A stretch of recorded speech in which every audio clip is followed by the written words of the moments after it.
Tester de façon systématique l'ensemble des Français n'aurait aucun sens, selon Emmanuel Macron. Mais à partir du 11 mai, si vous présentez des symptômes du coronavirus, vous pourrez vous faire dépister de deux façons pour savoir si vous êtes infecté. Par le nez. Aujourd'hui, seuls les cas graves bénéficient de ce type de test, soit 20 000 personnes par jour. Le gouvernement souhaite passer à 50 000 d'ici la fin du mois. Il sera aussi possible de se faire dépister par la salive. Des tests sont à l'étude. Ils permettent un prélèvement plus facile et un résultat plus rapide, en 30 minutes seulement. Ces dépistages sont une des conditions au déconfinement.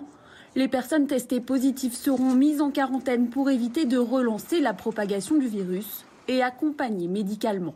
Aucune annonce n'a été faite concernant les tests sérologiques, ceux qui, grâce à une goutte de sang, recherchent la présence d'anticorps pour savoir si vous avez été infecté ou non. En France, même si certains laboratoires proposent ce type de test, ils n'ont pas reçu de certification des autorités sanitaires. Ils ne sont donc pas remboursés et pas encore généralisés. Le matériel génétique du virus. Ces tests sont très sensibles, ça veut dire que c'est très très rare de louper. Mais vous avez bien compris, ce n'est pas une prise de sang. Une prise de sang, c'est simple. Vous prenez du sang, vous avez 3 millilitres de sang, c'est toujours 3 millilitres de sang. C'est un échantillon parfait. Ici, comme on doit frotter au fond du nez, on peut être confronté à un mauvais frottage, si vous voulez, où la personne va reculer le nez, on ne va pas pouvoir faire comme il faut, frotter bien profond et comme il faut. Donc il est possible que de temps en temps, le test se révèle négatif, alors qu'il devrait être positif. À ce moment-là, il ne faut pas hésiter, si les symptômes perdurent et qu'on a un doute, de répéter le test. Oui, madame. Et sans sortir de sa voiture. Cet échantillon, on va l'emmener dans notre laboratoire, on va le préparer. La recherche de la souche, la nouvelle souche de coronavirus Covid-19. Les personnes qui vont être testées arrivent sur ce parking dans leur véhicule. Immédiatement, les biologistes transmettent les tests au laboratoire à quelques mètres. Un centre de dépistage qui rassure. C'est top, il n'y a pas de risque de contamination, on reste dans les voitures, c'est assez rapide et puis ça aide tout le monde. Autre avantage, les résultats sont transmis dans la demi-journée. Mais face à la demande, tout le monde ne peut pas bénéficier de ce drive. On ne va pas dépister quelqu'un qui suspecte avoir ce virus juste pour savoir s'il l'a. Seules les personnes prioritaires munies d'une ordonnance peuvent se faire tester. C'est le cas de cette femme enceinte de 6 mois.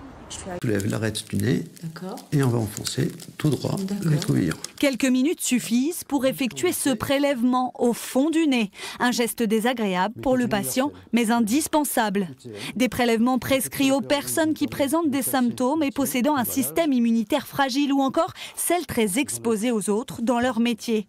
Réalisé dans cet espace sanitaire dédié par des professionnels protégés, le dépistage s'effectue de manière très précise. On va vraiment sur le nasopharynx jusqu'en butée, c'est-à-dire qu'on va toucher l'endroit où le virus est censé se multiplier. Si on ne prélève pas au bon endroit, si on prélève mal, si on ne prélève pas assez fort, on va avoir une baisse de sensibilité de notre test et on risque de rendre des faux négatifs, ce qui, à mon avis, est plus grave que de méconnaître un diagnostic.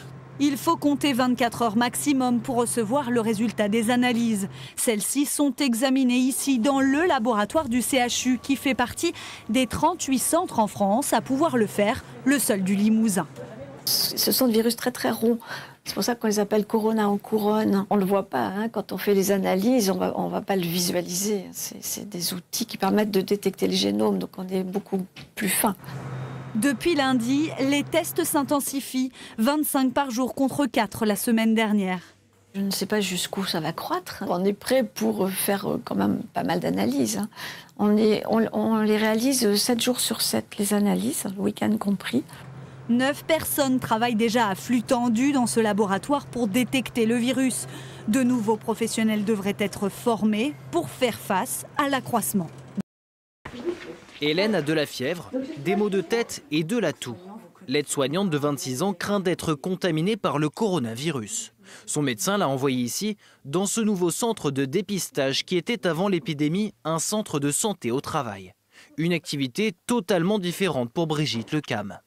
Si c'est positif, on vous rappellera au 7e jour et au 10e jour pour prendre de vos nouvelles. C'est complètement nouveau pour moi puisque je suis médecin du travail et donc je fais essentiellement des consultations de prévention d'habitude. Et là, je me retrouve à faire du suivi de patients en ambulatoire. Les échantillons partent directement dans un laboratoire privé pour être analysés. Le virus est d'abord inactivé grâce à ce liquide. Les tubes sont ensuite placés dans cet automate qui permet d'extraire l'ADN du virus. 160 tests sont réalisés tous les jours ici. Résultat, un échantillon sur 4 est positif au Covid-19.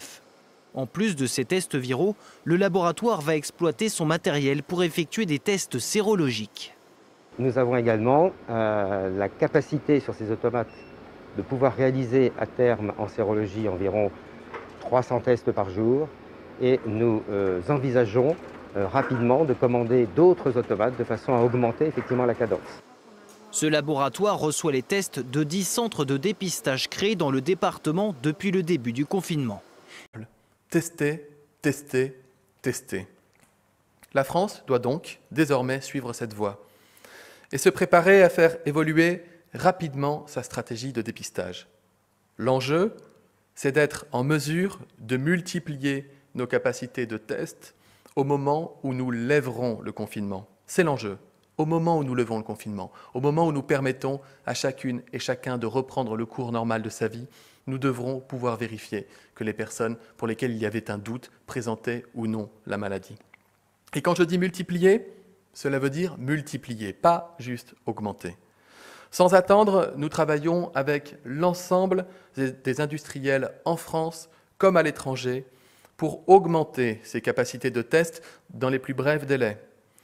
L'espoir, je le dis, est aussi tourné vers la recherche, qui pourrait nous permettre d'ici à quelques semaines, je dis bien pourrait nous permettre d'ici à quelques semaines, de disposer d'une nouvelle méthode diagnostique plus simple, plus rapide, plus largement diffusable sur tout le territoire national.